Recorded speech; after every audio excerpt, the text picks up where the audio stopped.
Ang mga doctor at nurse ay madalas tawaging angels in white, isang simbolo ng kanilang sakripisyo, malasakit at paglilingkod sa kalusugan ng iba. Sa likod ng puting kasuotan at malamig na pader ng ospital, hawak nila ang scalpel, heringgilya at ang kapangyarihang magligtas ng buhay.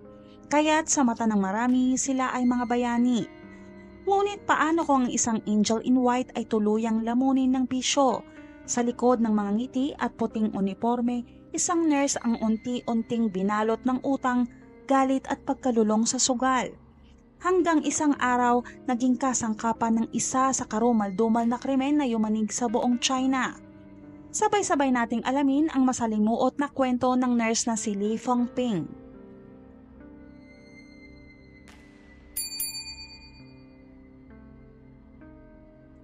Ngayong araw, dadalhin ko kayo sa Yulin, isang lungsod sa timog silangang bahagi ng Guangxi Zhuang Autonomous Region, China. Kilala ito sa agrikultura, tradisyonal na medisina at mabilis na pag-unlad ng industriya. Pero kilala rin itong kontrobersyal na lungsod dahil sa taunang Dog Meat Festival na binabatikos ng ilang animal rights groups. Pero ang kwento natin ngayon ay hindi tungkol sa karne ng hayop, kundi mas nakakapangilabot at makatindig balahibo. Umpisahan natin noong umaga ng March 22, 2020. Sa isang lumang paupahang apartment sa Yuzhou District, Yulin, isang nurse na nakatira sa ikalawang palapag ang unang nakapansin na may problema sa drainage ng kanilang banyo. Barado raw ito at kahit anong gawin niya, hindi dumadaloy ang tubig. Dahil dito, tinawagan niya ang kanyang nobyo na nagtatrabaho sa himpilan ng pulisya upang humingi ng tulong. Sa unay, inaakala nilang simpleng bara lang ito sa tubo, isang pangkaraniwang aberya sa lumang gusali. Ngunit wala ni isa sa kanila ang nakahanda sa kanilang matutuklasan.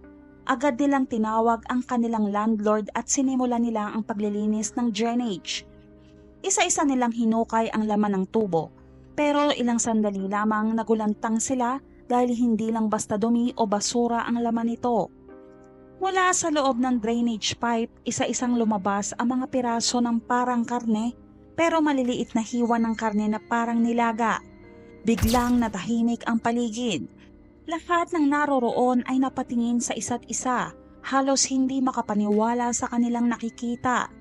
Dahil sa nakakasulasok na amoy at nakakakilabot na itsura ng mga laman, hindi na sila nagdalawang isip. Agad na silang tumawag ng mga pulis. Pagdating ng mga otoridad sa lugar, sinuyod nila ang drainage system ng buong gusali. Isa-isa nilang hinukay at tinanggal ang mga laman mula sa loob ng tubo. Sa pagtatala ng mga investigador sa lugar, umabot ng halos 2,368 na piraso ng laman ang kanilang nakuha mula sa loob ng drainage. At ito ang mas nakakakilabot. Matapos ang forensic examination, kinumpirma ng mga eksperto na ang lahat ng pirasong nakuha ay mula sa katawan ng tao. Hindi pa man humuhupa ang takot, isang panibagong revelasyon ang dumating. Habang hinihintay ang pagkakakilanlan sa biktima, nag-imbestiga ang mga pulis sa mismong building. Isa-isa nilang kinausap ang mga residente, lalo na ang mga nakatira sa itaas ng unit kung saan nagsimula ang bara sa tubo. Nadiskubre nilang ang linya ng tubo ay direktang konektado sa isang unit sa second floor. Ayon sa landlord, ang unit na iyon ay inuupahan ng isang dalagang nurse, si Miss Li Fengping. Isa siyang emergency nurse mula sa Yulin First People's Hospital. Si Nurse Li raw ay masasabing tahimik, magalang at walang kaaway. Ngunit kamakailan lang, may napansin raw ang landlord. Madalas raw itong dalawin ng isang lalaki. Si Dr. Luo Yuanzhen, isang Associate Chief Orthopedic Surgeon at Associate Professor sa parehong ospital kung saan nagtatrabaho si Nurse Li. At ayon sa landlord, tila may namamagitan sa kanilang dalawa dahil ilang gabi na raw doon natutulog si Dr. Luo. Sa third floor ng building, itinuro ng landlord ang unit ni Nurse Li. Agad itong pinasok ng mga pulis. Sa isang kwarto ng unit, may natagpuan ng mga pulis na mas lalong nagpatindig ng kanilang balahibo. Sa isang rice cooker, may mga boto silang nadiskubre na tila hindi galing sa hayop. At sa isang itim na plastic bag may karagdagang bahagi ng katawan na itinago. Bandang 1:00 ng hating gabi noong March 23, 2020, maingat na inabangan ng mga pulis si Miss Lee Fongping. Habang pauwi ito mula sa trabaho, agad siyang sinalubong at dinakip ng mga otoridad. Ayon sa kanila, si Nurse Lee ay may maamong muka, mahinhin ang kilos at halos hindi makabasag pinggan.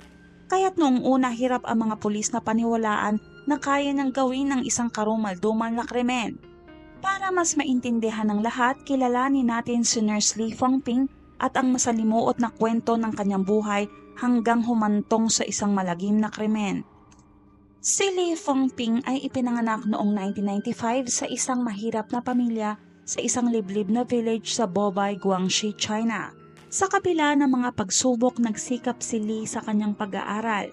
Noong 2017, nakapagtapos siya sa Guangxi Medical University at agad nagsimulang magtrabaho bilang nurse sa Yulin First People's Hospital. Matapos ang isang taon noong June 2018, inilipat siya ng ibang department sa Spine and Orthopedic Surgery Department ng ospital.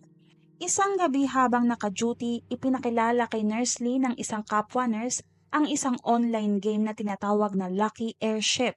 Sa unang tingin, simpleng laro lamang ito, ngunit hindi niya alam na ito ang magiging ugat ng kanyang pagbagsak. Nagsimula ito bilang libangan, ngunit unti-unti itong naging bahagi ng kanyang pang-araw-araw na buhay.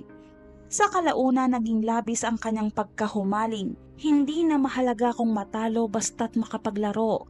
Ang mga transaksyon sa kanyang mga bank account ay naging sunod-sunod at tila wala ng halaga sa kanya. Sa loob ng isang taon, umabot sa 2.9 million yuan o mahigit 22 million pesos ang naitalang galaw ng pera sa kanyang dalawang bank account.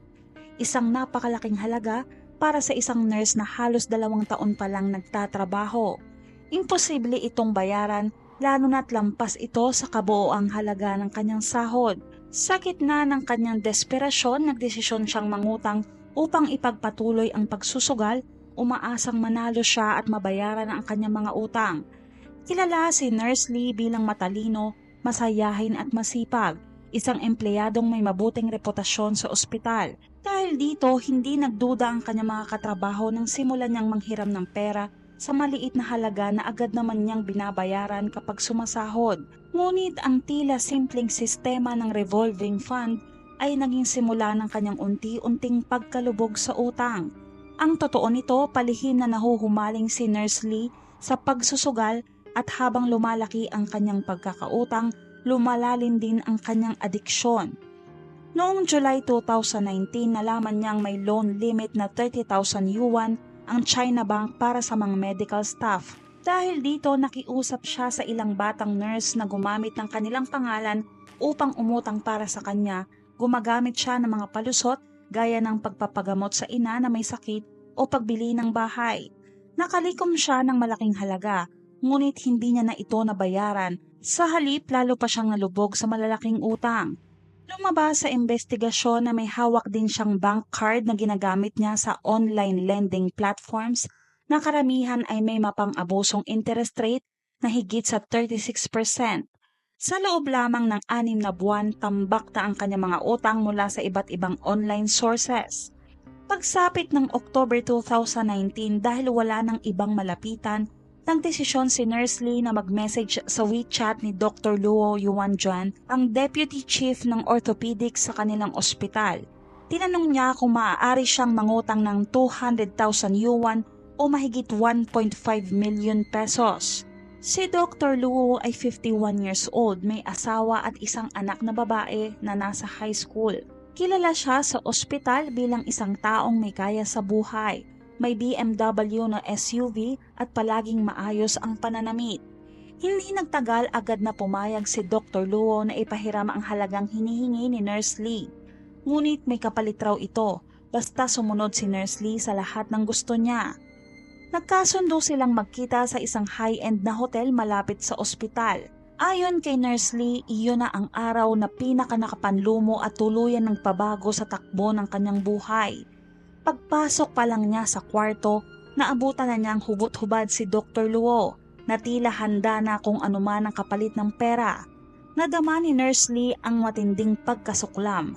Agad siyang tumalikod at tangkang umalis, ngunit hinarangan siya ni Dr. Luo at sa gabing iyon sapilitan siyang ginamit. Kinabukasan natanggap na ni Nurse Lee ang perang ipinangako ni Dr. Luo, ang 50,000 yuan. Kapalit nito pumirma siya ng isang sulat ng pagkakautang bilang formal na kasunduan. Mula noon kahit labag sa kanyang loob, napilitan siyang makipagkita muli kay Dr. Luo sa hotel. Hindi lang minsan kung hindi paulit-ulit. Sa bawat pagkakataon dala niya ang takot, galit at pagkasuklam. Mula October 19 hanggang February 2020, 13 beses nagkita sina Lee Fengping at Dr. Luo sa hotel. At sa bawat pagtatapos ng kanilang pagkikita, nagpapadala si Dr. Luo ng pera sa kanya, parang bayad sa katahimikan at katawan. Pangako niyang ibibigay ang kabuoang 200,000 yuan, ngunit hindi ito binigay ng buo kaagad. Noong March 2020 lamang nakumpleto ang kabuoang 200,000 yuan. Kahit nakuha na ni Lee Fengping ang buong perang halaga, hindi ito nagdala ng ginhawa sa dalaga, bagkus lalo siyang napuno ng galit at hinanakit. Si Dr. Luo sa halip na matapos na ang lahat, patuloy siyang binabantaan, kapag hindi ka sumunod ikakalat ko ang sekreto natin.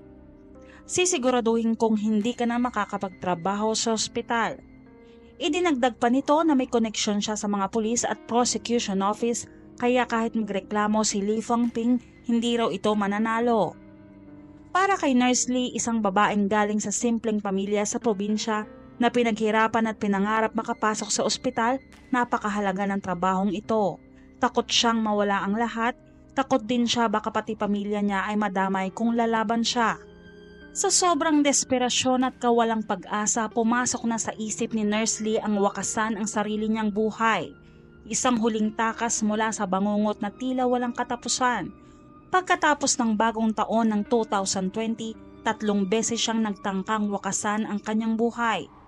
Pagsapit ng March 2020 dahil sa epekto ng pandemya, hindi na sila makakapagkita sa mga hotel gaya ng dati. Kaya't iniutos ni Dr. Luo kay Lee Fengping na magrenta na lang ng isa pang kwarto malapit sa ospital at siya raw ang sasagot ng upa. Sa kagustuhang hindi na lalong lumaki ang gulo, sumunod si Lee Fengping at kumuha ng maliit na apartment malapit sa ospital. Punta na tayo sa araw ng mismong krimen. Noong March 20, 2020, lasing na lasing si Dr. Luo nang dumating sa inuupahang kwarto ni Nurse Lee. Pagpasok pa lang niya, agad siyang naghubad at nangulit para makipagtalik. Ngunit wala sa mood si Nurse Lee. Abala ito sa paglalaro ng mobile game. Sinabi ni Nurse Lee na hindi pa siya kumakain at makalipas ang ilang sandali, ginamit naman niya ang dahilan na hindi pa siya naliligo para tanggihan muli ang gusto ni Dr. Luo. Dito na nagsimulang magalit di umano si Dr. Luo. Nagmumura na siya, nagrereklamo bakit daw hindi na siya pinapayagang yumakap o humalik, at pati sa pagtulog nakasuot raw si Nurse Lee ng mahaba at saradong pantulog. At tulad ng dati binantaan na naman siya ni Dr. Luo. Ayaw mo, sige ipagkakalat ko to at mawawala ka na sa ospital. Sa bawat salitang iyon mas lalo lamang nadagdagan ng kanyang takot, galit at pagkasuklam, parang isang tensyong malapit na sumabog. Matapos raw magalit nakatulog si Dr. Luo. Habang naririnig ang malalim na hilik na lumalabas mula sa kanyang lalamunan, nasa dulo ng kama si Nurse Lee at nakakaramdam ng sobrang galit kay Dr. Luo. Habang nakaupo siya doon, nagdesisyon si Nurse Lee na mag-search sa kanyang cellphone kung paano mawala ang isang tao. Bandang 1:00 ng madaling araw, kumuha si Nurse Lee ng computer wire na nasa tabi ng kama at ipinilupot ito sa leeg ni Dr. Luo. Hinila niya ng buong lakas na nagpatuloy ng ilang segundo hanggang sa magising si Dr. Luo. Nagpambuno ang dalawa, nagsimula silang maglaban at nahulog sila mula sa kama.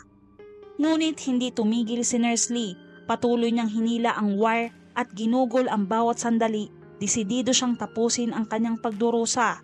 Ilang minuto ang lumipas, naramdaman ni Nurse Lee na hindi na gumagalaw si Dr. Luo.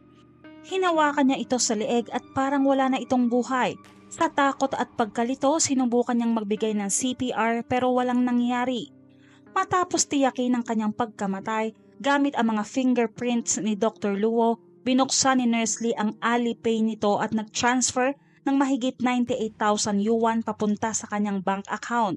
Subalit pagka-transfer sa kanyang bank account, nakita niyang automatic na kinaltas ang pera ng mga nakalink na online loan platforms at ang natira lamang ay 900 yuan. Pagkamat nawalan ng pag-asa, patuloy pa rin niyang sinubukang gumawa ng ibang hakbang.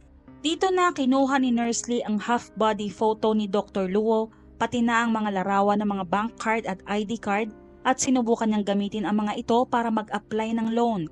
Ngunit dahil kailangan ng live verification, hindi siya pinalad na magtagumpay. Bago pumutok ang araw, nagpatuloy si Nurse Lee sa pagsesearch sa kanyang cellphone. Nagtanong siya tungkol sa paraan ng pagwawasak ng ebidensya, pagtanggal ng mga ID at pagpapalit ng pangalan ng sasakyan. Pagdating ng alas 8 ng umaga ng March 21, imbis na tumakas, pumasok pa rin siya sa ospital para magtrabaho. Pagdating ng alas 6 ng hapon, umuwi siya sa kanyang bahay at nagsimulang ayusin ang katawan ni Dr. Luo. Walang kahit anong senyales ng takot at pagkabahala, tinutok niya ang kanyang atensyon sa pag-iwas sa anumang bakas ng krimen. Kalaunan, sinabi ni Nurse Lee sa kanyang abogado na kailangan niya daw agad iproseso ang bangkay upang maiwasan ang pagdami ng bakterya. Mula alas 8 ng gabi hanggang alas 5 ng hapon kinabukasan, halos 21 hours siyang walang pahinga at sa panahong iyon pinira-piraso niya ang katawan ni Dr. Luo sa mahigit na 2,000 piraso. Bumalik pa raw si Nurse Lee sa dating inuupahang kwarto para kunin ang kanyang mga damit at itinapon ang pares ng maduming puting sapatos na ginamit niya. Pumunta rin siya sa kotse ni Dr. Luo upang hanapin ang mga resibong may utang na kanyang pinirmahan, ngunit wala siyang nakita. Yun pala, nakalak ang mga ito sa drawer ng opisina ni Dr. Luo at makalipas ang ilang araw, ang mga nurse sa spine surgery department ay siyang nakadiskubre ng mga ito. Nagawa pa magkunwari ni Nurse Lee na siya si Dr. Luo at nagpadala siya ng message sa asawa nito gamit ang cellphone ng biktima para hindi siya mahalata. Tinanong ng asawa ni Dr. Luo kung bakit ilang araw na siyang hindi umuuwi. Gamit ang cellphone ni Dr. Luo, sumagot si Nurse Lee. Nasa malayong lugar raw siya para magsagawa ng operasyon at sa gabi na lasing kaya hindi na makakauwi. Tuloy-tuloy rin niyang tinatanggihan ng voice call ng kanyang asawa para hindi siya mabuko. Pagsapit ng gabi ng March 22, lalong hindi mapakali ang asawa ni Dr. Luo. Ilang araw nang nawawala ni anino ng kanyang asawa at hindi na rin tumatalab ang mga palusot sa text. Kaya tumawag siya sa ospital upang magtanong at doon niya nalaman ang nakakagulat na katotohanan. Wala namang operasyon si Dr. Luo nitong mga huling araw. Doon na siya nagsumbong sa pulisya at nireport ang pagkawala.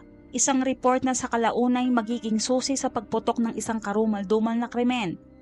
Noong October 30, 2020, hinatulan na si Lee Fangping ng parusang kamatayan ng Intermediate People's Court ng Yulin City dahil sa intentional homicide sa doktor na si Dr. Luo Yanjian. Bukod dito, siya'y sinintensyahan ng 5 taong pagkakakulong at multang 30,000 yuan para sa pagnanakaw at 98,000 yuan bilang kompensasyon sa pamilya ng biktima. At noong December 22, 2020, isinagawa ang ikalawang paglilitis, ngunit pinanatili ng Guangxi Higher People's Court ang naunang desisyon na parusang kamatayan. Pagdating ng March 20, 2024, formal nang ibinasura ng korte ang apela ni Lee Fangping. Tinanggihan ng korte ang depensa ni Lee na siya'y pinilit o inabuso ng biktima dahil sa kakulangan ng ebidensya. Nabura na ang mga mensahe sa cellphone at siya mismo ang paulit-ulit na nakipagkita kay Luo bago ang krimen. Dahil dito pinagtibay ang parusang kamatayan at inaakyat na ito sa Korte Suprema ng China para sa pinal na desisyon. Hanggang sa kasalukuyan, si Lee Fangping ay nakakulong pa rin sa isang maximum security na kulungan. Sa kasong ito, walang dudang ang sugal ang naging direktang kamay ng kadiliman na humila kay Lee Fangping patungo sa bangin ng kapahamakan.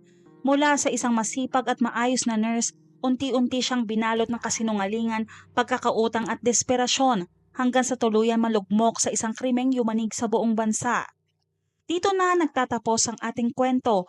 Kung may gusto kayong i-comment o may kasong nais ninyong talakayin sa susunod, mag-comment lang sa baba. Huwag kalimutang mag-subscribe para sa mga bagong kwento. Salamat sa panonood!